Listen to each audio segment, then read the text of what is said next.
सबको यीशु सहाय। Praise the Lord.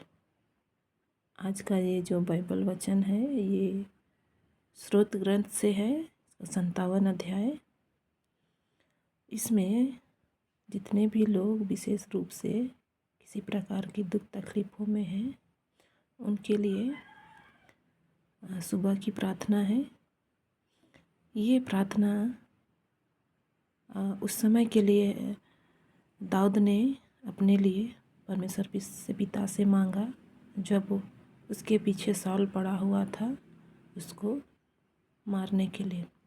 तो आइए हम लोग बाइबल वचन के साथ दाऊद द्वारा प्रभु को किए गए प्रार्थना को हम लोग अपने जीवन में भी प्रार्थना के द्वारा परमेश्वर पिता से मांगे, जिस तरह दाऊद ने अपने जीवन के लिए मांगा था।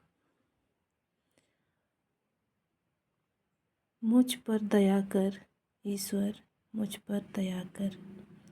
मैं तेरी शरण आया हूँ।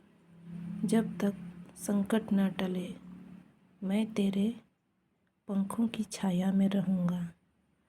मैं सरोज ईश्वर को पुकारता हूँ, ईश्वर को जो मेरा हितकारी है।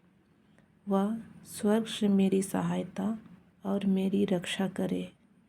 मेरे अत्याचारी ने इस निंदा की है। प्रभु अपना प्रेम और अपनी सत्य प्रतिज्ञा प्रदर्शित करे।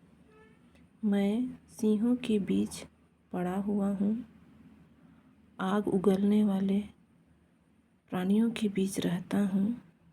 उनके दांत भाले और बाण हैं और उनकी जीभ पैनी तलवार। ईश्वर, आकाश के ऊपर अपने को प्रदर्शित कर समस्त पृथ्वी पर तेरी महिमा प्रकट हो।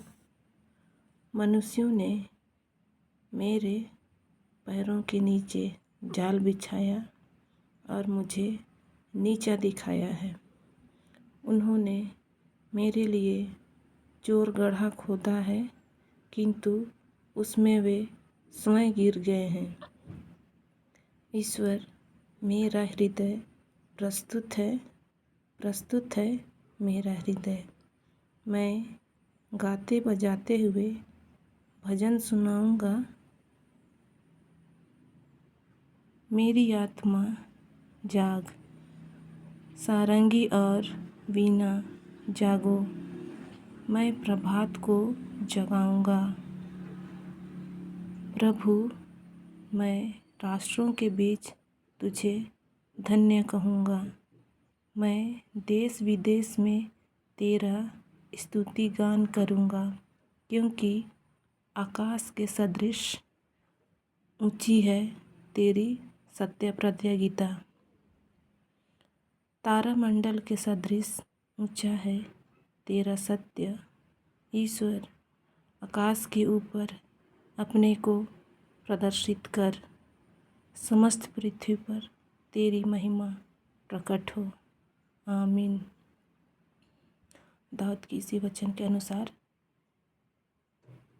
हम भी दाऊद की तरह परमेश्वर पिता से अपने दिन भर के कार्यों के लिए और आने वाले जीवन के सभी कार्यों में परमेश्वर पिता से मदद सहायता मांगे। साथ ही साथ जीवन में जितने भी दुख तकलीफ आए उसमें परमेश्वर पिता हमारी सहायता, मदद, रक्षा, रखवाली करे। इसी प्रार्थना निवेदन के साथ हम यह छोटी सी प्रार्थना परमेश्वर पिता के प्रिय पुत्र यीशु मसीह के नाम से मांगते हैं। हे पिता, दया से सुनिए और ग्रहण कीजिए। आमीन।